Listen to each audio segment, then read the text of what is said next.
এটা কিন্তু সোলার দিয়ে চার্জ করা যায় এবং এই যে দেখেন এখানে কিন্তু বিদ্যুৎ দিয়ে চার্জ করার জন্য একটি পোর্ট দেয়া আছে।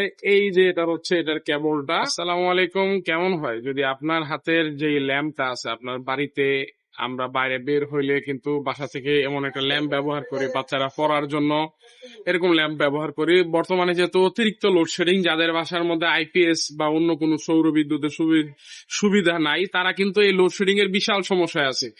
দেখেন এই ল্যাম্পটার মধ্যে কি কি সুবিধা পাচ্ছেন, এটা কিন্তু সোলার দিয়েও চার্জ করা যায় এবং কিন্তু বিদ্যুৎ দিয়েও চার্জ করা যায়। এবং আলোর কথা যদি বলি, এটা দুইটা মোডে ব্যবহার করা যায়।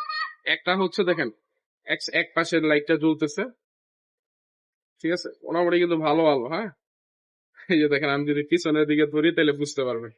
এবং এই যে চারটা বাল্ব যেহেতু, এই যে দেখেন এবার কিন্তু পুরোটা জ্বলতেছে। এতক্ষণ আমরা যে ল্যাম্পটা নিয়ে কথা বলেছি সেটা কিন্তু এটা কিন্তু সোলার দিয়ে চার্জ করা যায় এবং এই যে দেখেন এখানে কিন্তু বিদ্যুৎ দিয়ে চার্জ করার জন্য একটি পোর্ট দেয়া আছে।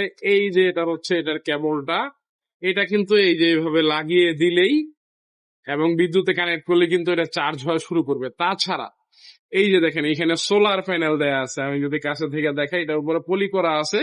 ব্যবহার করার সময় পলিটা উঠাই নেবেন, যখন চার্জ হওয়া শুরু করবে এই যে দেখেন এই বাতিটা কিন্তু লাল হয়ে যাবে। এখন দেখেন এটা কিন্তু ঘরের আলোতেও কিন্তু চার্জ হয়, ঠিক আছে, এটা তাপ পাইলেই চার্জ হবে। এই যে দেখেন বাতি জ্বলতেছে, আমি যদি হাত দিয়ে একটু এটা অফ করে দিই, এই যে দেখেন এখন আলো পাইতেছে না, এখন দেখেন অফ হয়ে আছে।